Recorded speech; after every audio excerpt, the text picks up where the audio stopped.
Hey everybody, it's Lo and welcome back to my channel, Lo Without Limits. This video is going to be a clean with me, including some eco-friendly swaps. So if you want to see that, then just keep watching.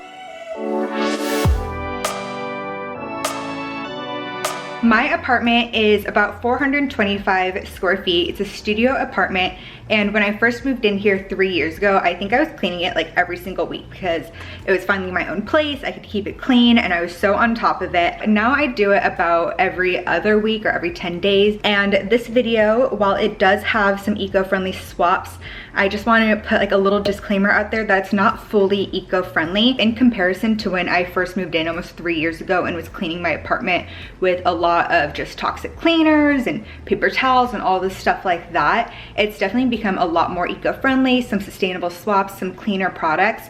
So I'm gonna share those, but it's by no means 100% eco-friendly, and I just wanna throw that out there because if somebody sees like eco-friendly cleaning and then notices that it's not perfectly eco-friendly, they'll be like, it's not perfectly eco-friendly. So I'm completely aware of that, but in comparison to where I was 3 years ago, these are some great swaps, and they're super easy swaps that anybody can do. You don't have to drastically change everything. And what's really important is not everybody doing eco-friendly, sustainable swaps, everything perfectly 100%, everything's great, but making little changes, switching out one product to a non-toxic cleaning product, switching out one thing to something reusable and less wasteful, like it's all those little changes that will make a difference. And I feel like a lot of people put pressure on regular people like you and me to be perfectly eco-friendly, to change like the environment and help against global warming and climate change, which is important, but I think we also need to realize like a lot of it does come from companies. So you changing everything, like while it helps and while it inspires others, you don't have to be perfect. You don't have to put your like the pressure on yourself to be perfect. It's just the little things that help. And then I would also say that maybe every few months I do like a super deep clean where I'll clean my big windows, because I do just have one big window. So I'll like go outside, dust off my patio. I always tell myself I'm gonna dust off my patio because I'll see a spider web and then I'm like, ooh, but there's a spider web, like maybe I'll do it tomorrow. And then there's 2 spider webs and I'm like, ooh, like that's gross, maybe I'll do it in like a couple days. And then there's more. So like right now it's not looking cute, and I like really want to enjoy my patio, but there's always just, I don't do bugs well. What I like to start with doing is dusting. I kind of feel like working top to bottom always works for me. Like I'll vacuum and do like the floor stuff last, because if I'm cleaning the kitchen and I see crumbs, I'll just kind of like put them on the floor as I'm cleaning everything. So I'll start with dusting, get all the stuff to the floor first, and then I'll clean the floor. I don't know if other people do that or other people think like, oh, like yeah, that makes sense. But that's my little tip. That way I don't have to like vacuum the floor and then go back afterwards and like vacuum up a spot that I got dirty while cleaning. So yes, I'm gonna start with dusting. So what I use for dusting, ooh, gotta let that thing change. So what I use for dusting is something that I've always used, my mom's always had one, and it's just this Swiffer thing. If anybody has any eco-friendly recommendations for this, definitely something that you can do is just a microfiber cloth, but for me it's just kind of easier to do this. And I listen to Max Lugavere a lot, and he does this thing called like wet dusting, because if you dry dust and just get all these particles that are like different like toxins and stuff, then you're just like kicking it back up in the air, which I do feel like my air purifier does get a lot of those things, but instead of kicking it back up into the air, if you wet dust, then it kind of like gathers it. So what I'll do for my wet dust is go through with the Branch Basics. I talked about this in my most recent eco-friendly video. My Branch Basics, give everything a light little spray, and then go over with my dusters. Before I get to dusting, because everything, you don't just want to spray and wipe when it comes to like counters and everything. So what I'm going to do before I do start dusting is, my mom found this stuff.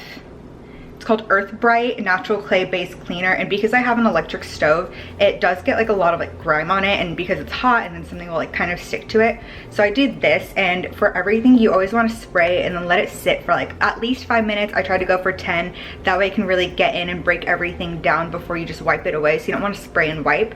So I'm gonna do this, and then while I dust around my apartment, this will just kind of be sitting on my stove getting everything off. And while that sits there, again, I'm going to quickly wet dust everything using the Branch Basics all-purpose cleaner and the Swiffer. One thing that I do want to point out is, while this Swiffer isn't an eco-friendly swap, I did dust my entire apartment right now. I even did my closet because it has some shelves in there, the bathroom, all that, and this is still not super dirty. So because it's still not super dirty, I think this is actually like the second or third time I've used this duster part, and it's still pretty good, so I will use it a few more times. So it's not like I'm using the Swiffer duster once and then tossing the top part out. I definitely try to use it as much as I can before it's super dirty and kind of like pointless. So definitely try to get as much use as you can out of all your little things. Now I'm back in the kitchen, and because this has been sitting there while I was dusting, I'm just going to wipe it off. I'm gonna wet this microfiber cloth and wipe all of that away. Before finishing up the kitchen, I usually just do that last before I vacuum. I'm going to do the bathroom and the mirrors. So the first thing that I do for the bathroom is I spray down the counter, again using the all-purpose cleanser, and to again give that some time to really soak in, get all the germs. I'm gonna let that sit while I clean the toilet. This again is not an eco-friendly swap, and I don't reuse it, but it's kind of like the only thing that I've always really used. It's easy. I don't have to go through like big plastic toilet cleaning things, so I'd say it is fine because you are reusing the wand and it's only this top part that has to be replaced. I'm going to do that. I'm not going to show you that while I let the cleaner on the bathroom counters soak in. The toilet is now clean, and as I was cleaning it, I realized that the other week when I uploaded my new favorite eco-friendly products video, I completely forgot about my Tushy. Because it's a little, I can't like take it off the toilet to show it, but I got a Tushy. Definitely should have added it to that video. I absolutely love it. You can use less toilet paper, just really get nice and clean.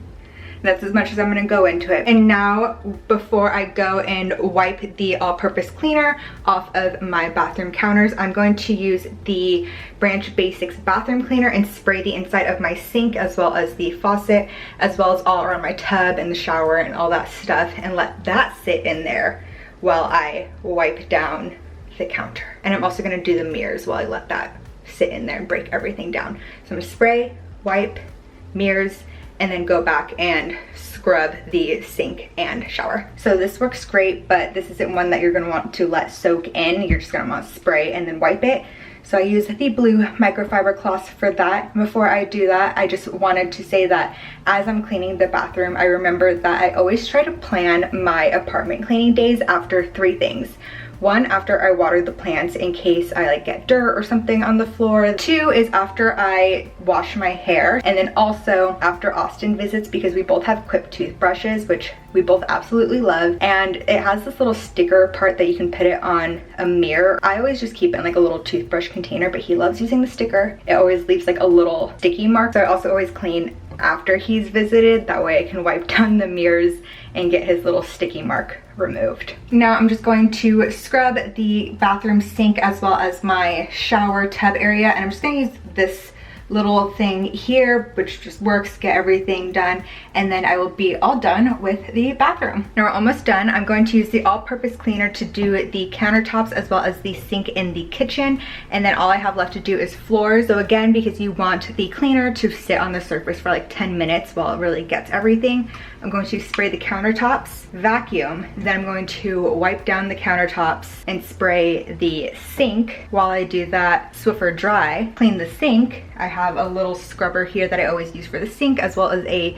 squeegee that my mom thought I bought for the shower, but I use for the sink because it's stainless steel, so I feel like a lot of stuff always like gets stuck when I'm washing my dishes. And then lastly, I'll Swiffer wet, and then the very last thing that I have to do is take out all of my trash. And then all of my microfiber cloths, I am going to Austin's later, and I always do my laundry there, so I'm going to throw those in my laundry bag. I do the vacuum, like my actual vacuum, every 2 weeks when I do the full clean, like how I'm doing today. But I do also have a Roomba, which I absolutely love. I probably have that run like every 5 days just because I do shed a lot. And I also have these fuzzy slippers that I wear in the morning when the floor is super cold, so I'll put those on, but they shed, like the black fuzz just like comes off in clumps. So there's always these little black fuzzies going around, like some are small, some are bigger. And every time I see them, my heart skips a beat for a second because my instant thought, they'll move and I just see a black fuzzy thing moving and I go, oh my god, spider. It's not a spider. I gotta calm myself down. But that's why like every 4 or 5 days I'll have the Roomba run, just so my hair doesn't get like everywhere. It kind of like collects it and makes sure it's not like super messy, and it picks up all the fuzzies from those slippers. I'm pretty much all done. The apartment is clean. All I have left to do is take out the trash, but I won't take you with me to do that. It's just a dumpster, nothing too fancy. So I just gotta take out the trash, and this is the bag of laundry I'm taking to Austin's. At his place I have the washer sheets the Guppy Friend washing bag, and the Woolly Heroes dryer balls. All three of those I have videos for, and I just leave them at his place. That way I'm not taking them back and forth. But that's all the laundry I have, and that is it. That is my cleaning routine with some eco-friendly tips. I hope you enjoyed it and maybe picked up a tip or two. If you did, be sure to give it a thumbs up. Comment down below what your cleaning tips are and what you want to see more of on my channel. And while you're there, be sure to subscribe. I upload a new video every Wednesday. So until the next one, thanks for watching.